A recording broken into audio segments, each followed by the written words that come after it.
Après une saison 1 totalement réussie pour la nouvelle série du créateur de Rick et Morty, dont je vous laisse aller voir ma critique sur le sujet si ce n'est pas déjà fait, Disney+ Star rempile pour une nouvelle saison qui est prête à tout déchirer.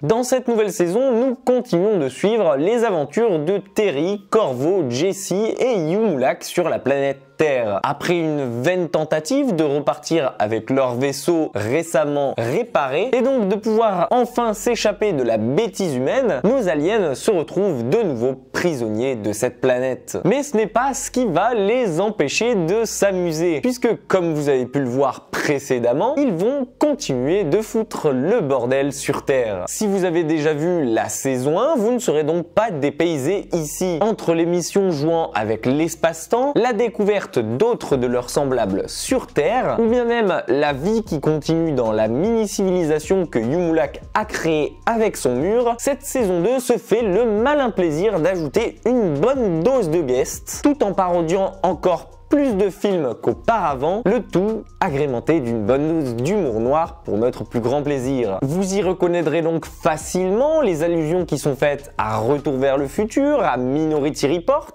à Lao ou bien même encore au Diable s'habille en Prada. Et pour chaque épisode de cette nouvelle saison, au nombre de 8 comme pour la précédente, on en apprendra toujours un peu plus sur le lore de cet univers qui continue de s'étoffer peu à peu. Qui sont réellement Terry et Corvo? Que font-ils réellement sur Terre et à quoi sert le pupa dont ils s'occupent? Que sont devenus le Duc et Cherry qui sont très importantes à la sous-intrigue concernant le mur? Voici à peu près les réponses que vous trouverez distillées dans cette nouvelle saison. Le tout toujours aussi fun et toujours aussi prenant qu'auparavant, les 20 minutes constituant les épisodes ne se voyant même pas. Et la bonne dose de second degré qui accompagne le tout devrait faire plaisir à n'importe quel fan de cartoon pour adultes. Malheureusement, et si dans un premier temps je vous conseillerais de vous jeter dessus, si comme moi vous avez dévoré et adoré la saison 1, je dois vous avouer qu'avec cette saison j'ai eu un peu plus de mal, tout comme avec les dernières saisons de Rick et Morty. Les épisodes ont beau s'enchaîner rapidement et sans trop vous en demander pour pouvoir s'y accrocher, ou bien même réussir à les suivre, ils ont malheureusement, à mon humble avis, de moins en moins sens, et c'est je pense ce qui me retient de pleinement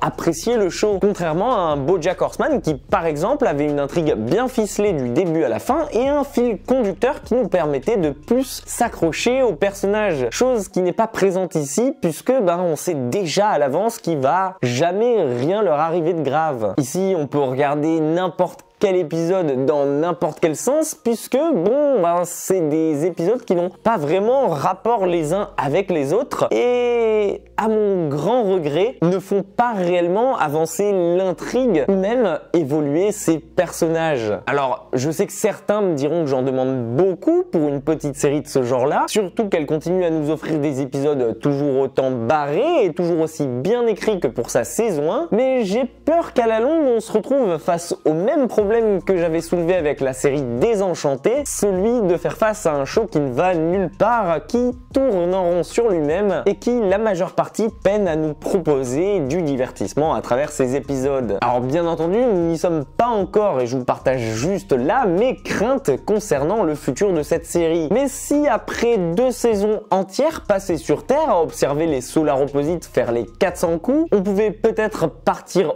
autre part, explorer une autre partie de l'univers et ainsi peut-être faire avancer l'intrigue du show, alors je pense que mes craintes devraient rapidement disparaître et que je prendrai plus de plaisir à la regarder. À voir ce qu'il se décidera pour cette saison 3. Quant à vous, dites-moi ce que vous avez pensé de cette nouvelle saison en commentaire, si vous l'avez trouvée bof ou bien aussi intéressante que la première, ou bien même faites-moi part de vos attentes si vous attendez une quelconque saison 3. Perso, j'ai hâte de lire vos retours là-dessus. Si la vidéo vous a plu ou bien que vous partagez mes craintes ou même mes idées sur cette saison 2, n'hésitez pas à la partager, à laisser un petit pouce en l'air ou même à vous abonner à la chaîne si c'est pas déjà fait. Prenez soin de vous et comme d'habitude, moi je vous dis à très vite pour une toute nouvelle critique.